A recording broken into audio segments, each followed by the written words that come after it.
Welcome back to my channel.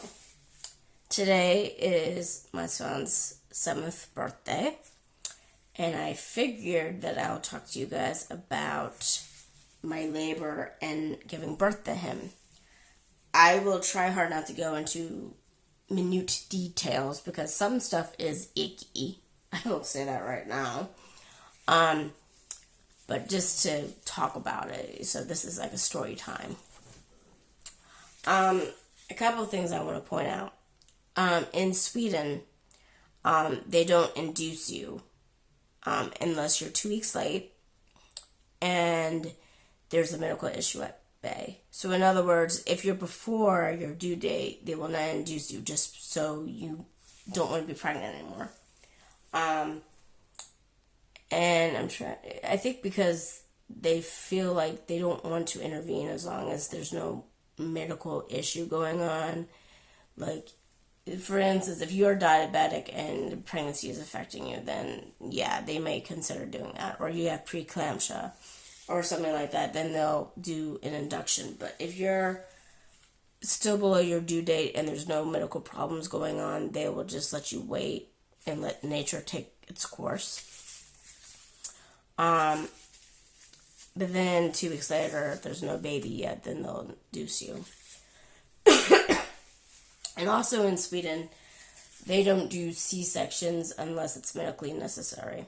So again, if you're preeclampsia and they feel like not vaginal childbirth is too dangerous, they'll be like, okay, C-section time. So most women in Sweden give birth, have natural childbirth or have vaginal childbirth. So, because the medical system here does not like to do surgery, like invasive surgery, if it's not medically necessary. And plus, when you usually give birth naturally, you usually tend to bounce back quicker compared to doing surgical stuff. So that's one major reason. Now, I'm not implying that natural childbirth is the right way to go. There's no right or wrong way to give birth. It's just that's the way the Swedes feel is good for them. So, yeah, they won't do a C-section and they don't do inductions unless it's medically necessary, and with regarding inductions 2 weeks later. But, yeah. So, I remember watching on the show One Birth Every 4 Minutes or something like that. And when I was watching the US version, because I've watched the UK version as well, they say that less than 5% of women give birth naturally. So, I'm one of the 5% of American women that has given birth naturally. Of course, this does not mean I never wanted pain medication. I didn't realize my pain intolerance was really high than I thought. And I was quite chicken about the thought of giving birth and stuff. Even though I really wanted to have babies, I was dreading childbirth the most. And on top of it, it's not just because childbirth used to be the number one cause of death among women for centuries before medicine advanced and stuff. But the thing that I was also concerned about is that I do have a low risk. And no, it's not the asthma. I didn't develop the asthma officially until 2017. So this was like 4 years before I had my asthma officially formed and stuff. Or I should say, officially diagnosed would be a better term for it. And if you're a beauty guru and you're watching this and you're seeing this, I apologize. So anyway, my son came earlier than I expected. He wasn't terribly early. I was expecting him to be late because I was late. My significant other was late. My significant other was born 2 weeks late. I was born 3 weeks late. And, so Um, I wasn't expecting to go into birth with him until at least May 23rd or later. In fact, he was due to come before the day of my significant and I's 10th anniversary. In fact, I see my son as my 10th anniversary gift. That's what I call him. And it was a gift that I felt like me and my significant other gave to each other. And so I didn't plan anything for our anniversary that year because I didn't know if he was going to be late or if he was going to come on the day. So my plans for our anniversary were just nixed that year. And if I keep wiping my nose, my allergies are acting up. And since I sound funny, my allergies are acting up. So, 2 weeks before I went into labor, I was having pain in my pelvic area. It felt like menstrual cramps. It had the dull pain of menstrual cramps, but times that by 10. And for me, it felt like there was also a bit of detachment in that area as well. And so I thought at the time that I had overdone it in swimming. And at the time, I was swimming 40 laps every time I went swimming. And I probably went swimming like twice a week back then, which is more than what I do nowadays, or did at least before October last year, because that's the last time I went swimming. But anyway, I was swimming up until 36 weeks of pregnancy. And I didn't do anything like butterfly or anything like that. I did strokes that wouldn't do much damage to the baby. But when you're that late in term, you have to modify your exercising so it doesn't completely overwhelm you or overwhelm the youngin' and all. But anyway, I thought I did something while swimming. But what the reality was that my hips were spreading and stretching, preparing for the birth. And when I found that, I wondered when exactly was I going to give birth, because I was stretching already for 2 weeks. Well, my son made an early entrance into the world. Only by a week, though. So he was born today on May 15th. And labor for me started when I felt my water break. And the pain in my pelvis had been strong that morning too. And I felt something gush out of me, and it soaked a lot of things, but it was clear. I had something similar happen, and it wasn't clear, but I will talk about that on another time. But that's going to factor into a little bit of what happened with my labor and childbirth and stuff, because this factors into a load risk that I do have. So when that happened, I went to the hospital, and to make sure it was my water broke and nothing else. They monitored my contractions and the baby's heartbeat. Now, I forgot to mention, all this began the day before the 15th that year. So, at the time, it was a Tuesday morning, and it was the 14th.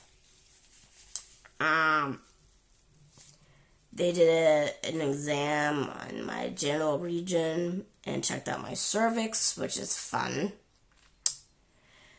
And I basically dealt with the contractions better than I did with that.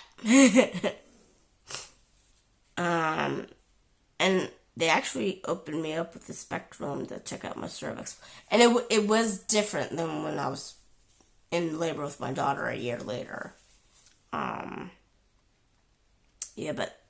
I handled the contractions a lot better than I handled that. But the contractions were not causing my cervix to soften. It wasn't really doing much. So, they let me go home. and come back if the contractions are stronger. And actually, they did give me an appointment to come back, which was like at 11:30 in the morning the next day. But you do have an option of staying at the hospital campus in a hotel that keeps women that are in labor as well as women who just gave birth. It's called the BB Hotel. So it's for expectant mothers who are in labor as well as mothers who just gave birth. Let's see. And they don't keep you in the hospital in Sweden if labor isn't going anywhere. So, but as I said, you have the option of going home, or you can stay in the hotel that they have on the hospital campus.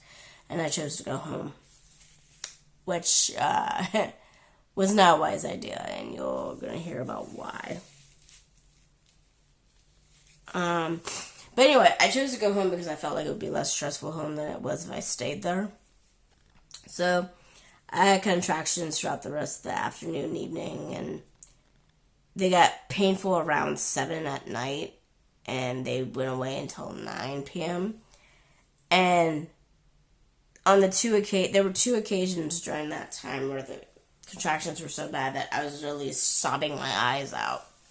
And we did call the hospital, and they talked to us, and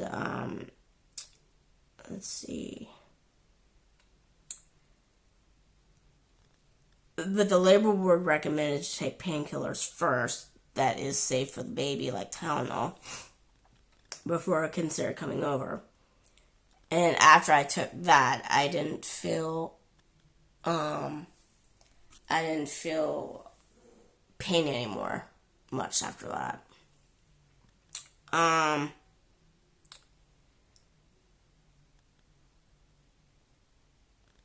And I didn't have that kind of contractions again after that either. And I assumed the labor had stopped because I read that it could happen even if your water breaks and stuff. And so I'm going to try hard not to make this part too much information. But I began to have a different problem. Like, I felt like I needed to go to the bathroom, but nothing was coming out.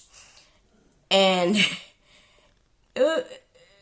yeah, I'm just going to leave it at that. So, I had that problem from 9 o'clock in the evening until the next morning. And every time I would try to go potty, I would suddenly feel something pulse in the front. And I felt like something was doing this about 4 times.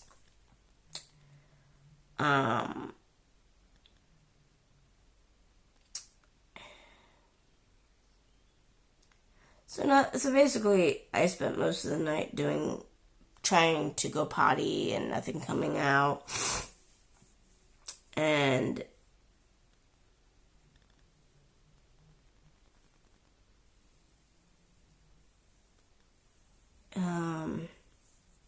sorry, I'm just reading where I wrote in my live journal about 7 years ago. Just in case I forget anything.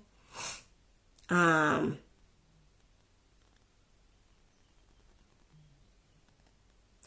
did think I was dilating, but I didn't think the baby was coming, really. And I was really too tired to care, and I went back to sleep whenever. Oh, okay. I was wrong about when the appointment was. I thought it was at 11:45, but it was actually at 10:45. So they can check my progress. They took me to the now, when we drove to the hospital, I had trouble literally sitting. I feel like there was a bulge, so I would sit like on my side and not put too much pressure on my butt. Because it felt really weird to sit. And it turns out, when I got to the examination room to see how my progress was, they literally had to rush me to the delivery ward because they could see the head coming down. Yeah, so what I was feeling since 9 p.m. the night before, all the way up until when we went to the hospital, was me literally pushing my son out without realizing it. Or him slowly coming down the birth canal. And the midwives were shocked. We were shocked because I went from having a slow labor to having a very quick one all of a sudden. And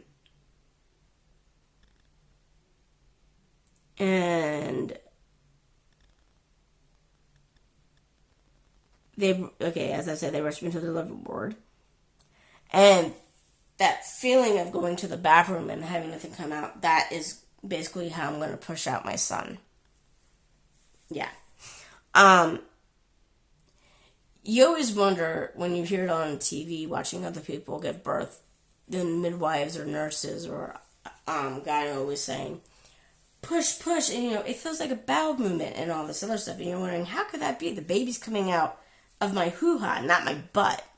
But yeah, that's how you push the baby out. If you do natural childbirth or vaginal birth, that's how you push the baby out. Is doing it like you would be taking a crap. It's very weird. But that's how you get a baby out. So I was very scared.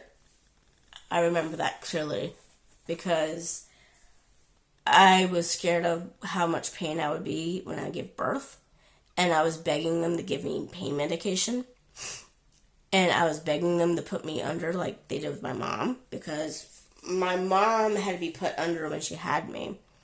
Because even after induction and all this other stuff, I managed to get stuck in the birth canal. That's about right with me. I managed to get stuck in the birth canal.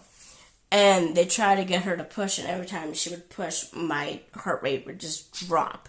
I don't know how much it dropped. It dropped enough to make the obstetrician scared. So they decided to put my mother under to risk me having any more stress. And they delivered me with forceps. Luckily, that did not happen with my child. But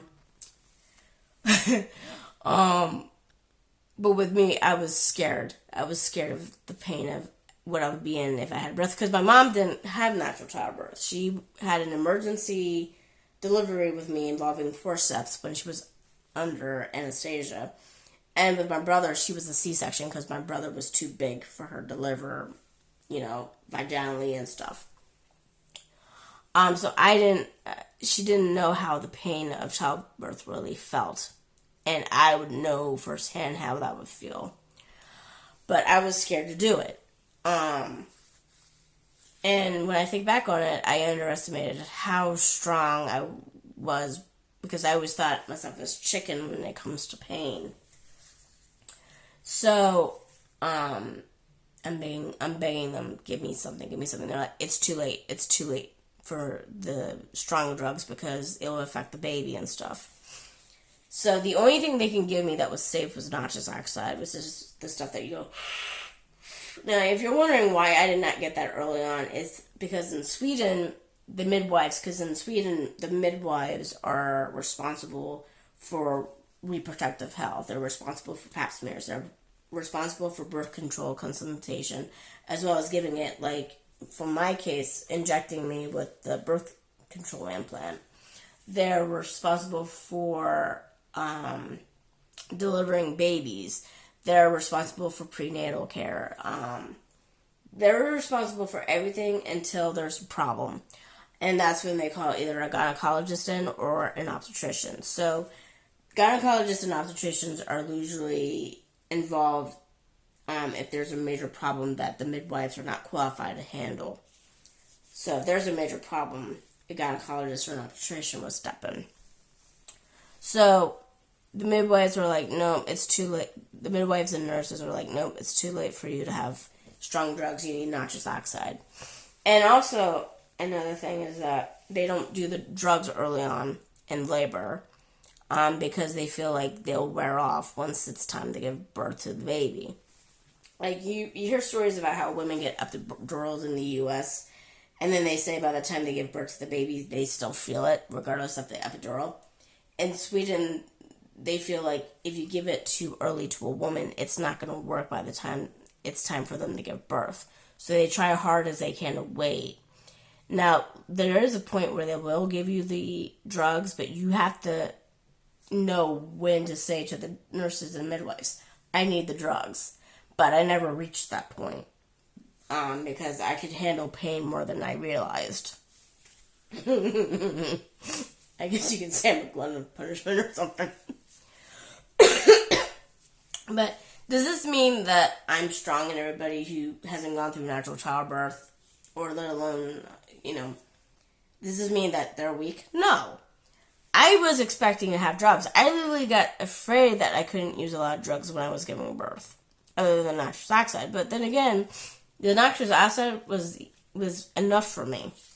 But it was different in how I used it compared to when I gave birth to my daughter. But you're going to find out when I talk about that in November when she has her birthday. But anyway, they told me to inhale the nitrous oxide while I was waiting to push versus when I was actually pushing the baby out. I did the opposite when I was delivering my daughter, where I inhaled it when I was pushing her out versus when I was waiting. And the midwives didn't say, oh, you can't do that when I gave birth to her versus then. But in this case, the midwives, when my son was born, was like, okay, only inhale when you feel, before you start pushing and stuff. So that's what I did. And I definitely inhaled that shit when my son's head was crowning. The pain of that, if you don't know what the head crowning implies, that's when the baby's head starts to crown your cervix. And I'm probably doing this really badly, but that's when the head starts to spread the cervix. And that's when women really feel the pain. It's just like going with the nitrous oxide. And I remember that hurting like shit. If I have to describe it with anything, I would say, if you're a woman and you lost your virginity, you got your hymen broken by sex. My hymen was broken from dancing because I did a lot of splits and stuff. But I would say the first time you had sex, and you felt that pinch the first time you had something penetrate you. That's what it felt like. Except, times that feeling you felt, that pinching sensation you felt when you first had sex, times that by 1,000. That's what it feels like. So, after that happened, and I inhaled the nitrous oxide like there was no tomorrow, I shouldn't say it like that. I was inhaling as responsible as I can, but after that happened,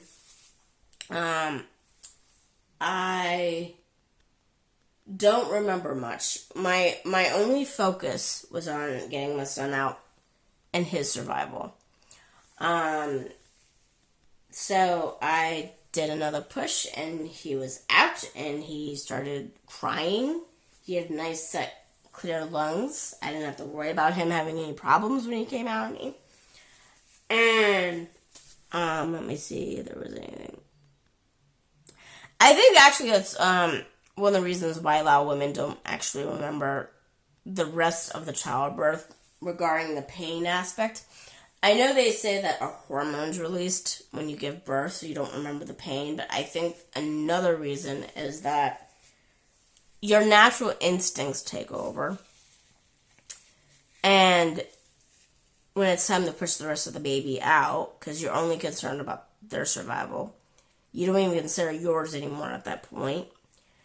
And I can't vouch for other women, especially that also had natural childbirth.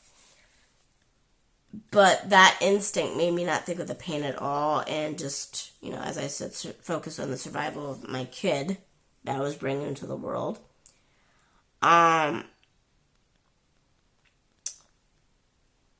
So anyway, when the baby was out of me, I felt such a huge relief off my shoulders. I felt like I survived it, even though I know women can still die after giving birth. And it was a risk for me because I am an O negative blood type. And I don't think it's much of an issue with others who have negative blood types for some reason, but for me, if the baby's blood mixes with mine, even after birth, it could cause me problems. So after I gave birth to him, other than saying to him, "Oh, welcome to the world, baby," they checked my blood to make sure there was no mixing going on between the baby and I. And they're doing that because if another blood type mixes with mine that's not O negative, it's going to spell trouble for me. The amusing part is that I can give my blood to anybody out there and have my blood interact with anybody without any problems. Maybe with the exception of the golden blood type, which is a blood type that doesn't have a negative or positive Rh factor. It's a very rare blood type. I don't think it's rarer than AB negative, but it's a rare blood type.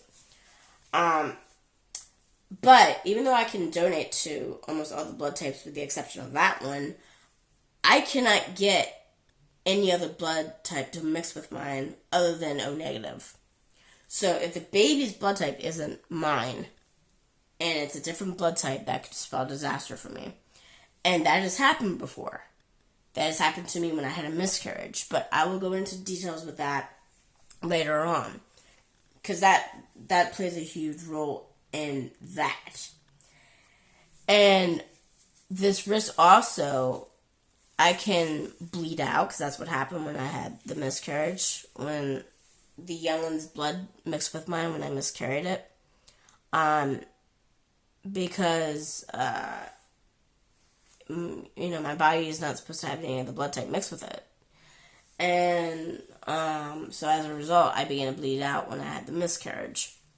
That can also happen if I would ever have an abortion and when I give birth. So regardless what happens, regardless how a pregnancy can end, I have a small risk hanging in my head that if the youngin's blood mixes with mine, I could bleed out or have some other consequence happen that could be nearly fatal. Because it was nearly fatal when that happened. So that's why they were checking my blood type, to make sure there was no mixing going on. So I wasn't on the verge of being in danger myself. But it is a low risk. I would equivalent it to Russian roulette. Because, there's one bullet for like 6 chambers, I think. And so I've been pregnant probably about 5 times, and it's happened once. But I'm afraid if I get pregnant again, it'll happen again. So that's why I got the birth control implanted in me. Anyway, I'll talk about that on another date. But anyway, going back to this. So they checked my blood, and I was actually scared of the needle going in. My significant other couldn't believe, how can you be afraid of needles? You just gave birth. And it's like, because the needles are different than giving birth. Because the pain of giving birth is usually a creative one, because you're trying to create a path for your baby to come into the world safely. I know things can happen, but once you give birth, I didn't have, at least for me personally, I didn't have much pain afterwards. Amazingly enough, I didn't have much pain afterwards. I had one small tear, and that was it. Now, when I gave birth, she did try to pace me about pushing him out, so he didn't come out in one go, which could cause tumor tearings. But it was just a small tear. Let's see. They were, the midwives were a bit impressed that I did my first delivery so quickly and without using any drugs for the pain other than nitrous oxide. And I was impressed with myself because I thought I was a big chicken. And it kind of backs up what my midwife had told me personally before I gave birth. She said that women's expectations of birth don't always match up to what actually happens when they give birth. And of course, there are times where things do go as expected, but most of the time it doesn't go as how you planned. And in fact, I remember reading the pamphlet, the little booklet that they gave me when I found out I was pregnant with my son, that there's no two births out there that are like, every birth is different. So yeah. There was an amusing part, and that was when my son took a dump on me about minutes after he was born. I didn't feel it happen. It's only when they took him off, because after I gave birth to him, I set him on they gave him to me, and it was to have a bonding, warm each other skin to skin, that kind of thing. And during that time, that's when he took a dump on me. I didn't feel it though, and I didn't smell it.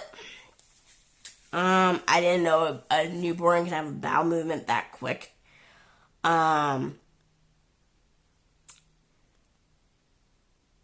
So the midwives and nurses helped clean me up, and they cleaned up the baby.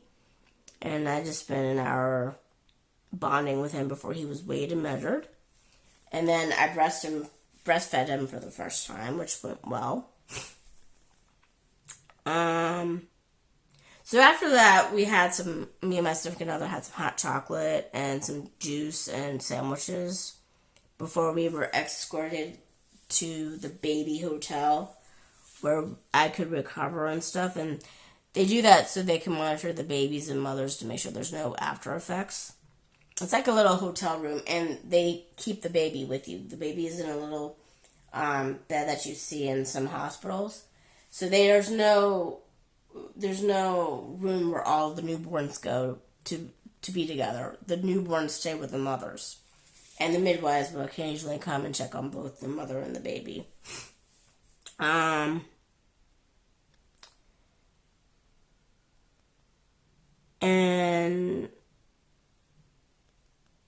I stayed there until Friday. So I went into labor on Tuesday. I had him on Wednesday, and I left the hospital on Friday. So it would have been, let me think, the 17th of May that I left the hospital. He was about 7 pounds and an ounce and 19 inches. So he was about an average size for a baby. So yeah.